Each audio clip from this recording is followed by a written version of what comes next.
So now we come to this penultimate talk on the Eightfold Path. And this is the Eightfold Path is a path to freedom, and it is an expression of freedom. But then there comes the freedom itself. And so a few times in these teachings, the Buddha then adds two more steps or two more aspects, factors to the Eightfold Path. And this is right freedom, right release. And actually it's right knowledge, right understanding, right knowledge, and then right release, right freedom. And so the first is the liberating knowledge. And so this idea that there is an insight, there is understanding, there is kind of direct knowledge that's not book learned, it's not something you have to figure out, not something you have to believe, not something you have to find by reasoning your way to it, but rather it's knowledge that comes from direct experience. The direct experience of what is suffering and what is release of suffering. And the simplest knowledge that is at the heart of Buddhism is this simple thing, to really understand suffering, to be present for it, to not to cower from it or recoil from it or to attack it, but really to have the ability, the stability, to be present for how we feel despairing, upset, angry, all kinds of frustrated, all kinds of ways in which we suffer, some small, some big. They have the stability to see it clearly. And with that stability, then at some point, to also be able to see freedom, to see the release from it. And the knowledge of that is the right knowledge, is the right understanding that is part and parcel of this Eightfold Path, and is also the result of it. For people who have no experience of liberation, then the 8 factors of the Eightfold Path are what we engage in out of faith, out of receiving instructions from the tradition, teachers, and we do it out of faith. This is a good thing. But hopefully very quickly we start getting personal experience that teaches us, oh, this is true. I have my own way of knowing now. No one has to teach me anymore. Feeling the goodness of it, the wholesomeness of it, and then keep moving in this wholesome, good, supportive direction, healthy direction, until we get clear experience of freedom from suffering. And in the United States, I think we have to be a little bit make the distinction between freedom to and freedom from.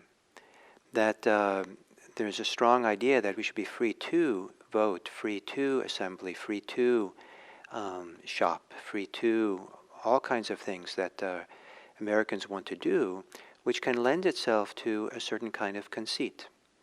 And in this kind of free to movement, having an unlimited credit card to be free to shop would be, a great thing. And you'd feel a lot of ease in shopping if you had unlimited funds for your credit card. But if you had that unlimited funds to spend and buy and buy and buy, you would have maybe no awareness of how we're actually caught, enslaved, or imprisoned by our desires. Because we can act on them freely, we don't see that actually the desires are in control of us. In Buddhism, freedom is freedom from clinging, from being caught and being... so really we're letting go of the inner forces that some people want to have freely express, but we realize we've actually lost ourselves in this free expression to shop unlimitedly or to express our opinions unlimitedly because we have free speech. The idea is to learn how to free ourselves from the compulsions inside. And so the freedom from the very forces inside that lead to suffering, either right away or sometimes when they get frustrated or down the road. And so at some point we're beginning to see how this works. suffering and the freedom from suffering, clinging and the release from clinging. And sometimes we see it in small ways. We see that we were impatient about something, and then we could let go of that impatience, and we feel, wow, this is a much better way to be. It's not dramatic, but why add this tension to my life when I don't need to? And let's just be patient here, I don't have to even be patient. I just have to let go of the impatience. And so to begin tuning into that the experience of having something which has tension, suffering, pain, all kinds of things that fit into the suffering category, and to have an experience of it being letting go, that there's freedom from it. And then we start tasting for ourselves what the Buddha is about. We start becoming our own teacher, in a sense, of the path of freedom. For beginners, the Eightfold Path is putting in place a healthy sense of self, healthy way of living in the world, so we don't have any remorse, so we don't have any self-criticism. We don't get caught by doing things which are wrong speech and wrong action and wrong way of thinking and things like this. And so we're putting together kind of a healthy sense of self so that we can let go of it all, and with ease, so we can see more clearly where freedom is.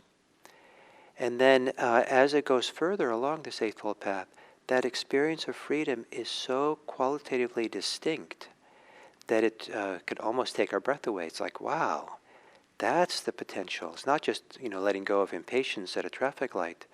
There's a phenomenal release of even of self, even of self-concern, even of some of the deepest ways in which we're attached or which we organize our lives. And it's, wow,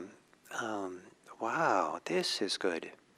And then we really know the full potential of this freedom, to know a kind of a full experience of the heart's freedom, and have that now as a reference point. Then we become increasingly sensitive to all the different ways in which we do cling.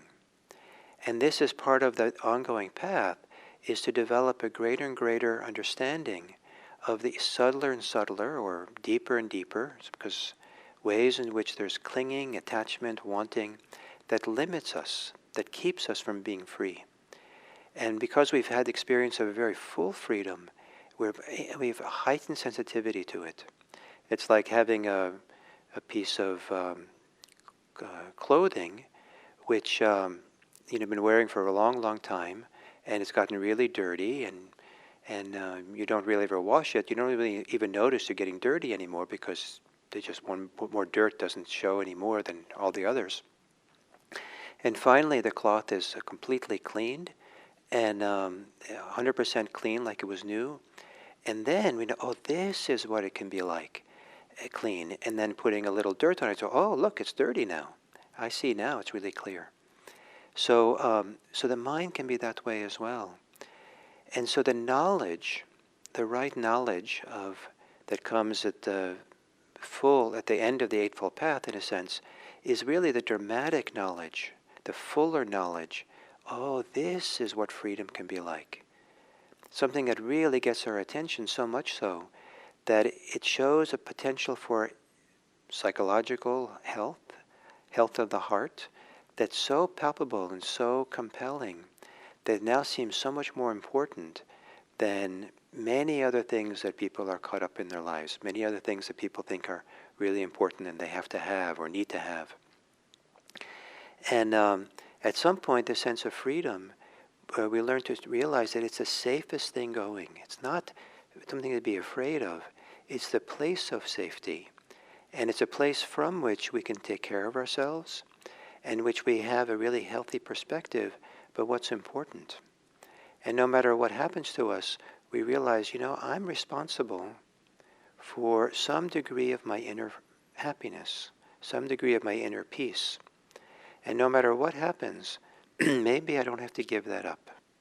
And I can go through the world with a reference point of that peace, that sense of inner health, that inner freedom, and use that to make wise choices of how to live and what to do.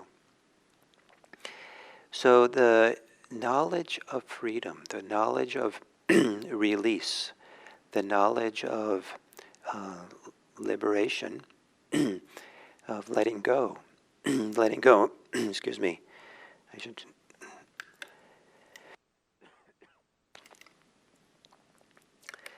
So the knowledge of letting go.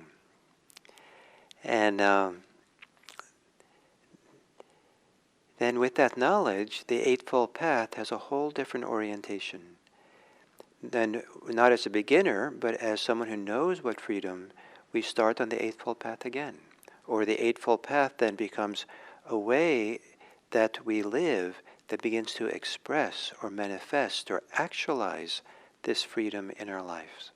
And the Eightfold Path then is an actualization of freedom, because you cannot have wrong view, wrong consideration, wrong speech, wrong action, wrong livelihood, wrong effort, wrong mindfulness, or wrong concentration if you're actualizing freedom. So right knowledge, right understanding, this is, and that I think maybe one of the most important thing I want to repeat is this is a knowledge, understanding that you have through your direct experience. That the book you're supposed to read to understand the Eightfold Path and right knowledge is the book in your heart, the book in yourself. And this developing this mindfulness and the strong sense of awareness of what's happening is so that you can read the book of freedom that's within you, in your own heart. And once you can read that book and have that knowledge, then the Eightfold Path opens in a whole other way, and it becomes what you actualize as opposed to what you're cultivating. So thank you very much, and so we'll finish this whole series tomorrow with the related topic of right release, right freedom. Thank you.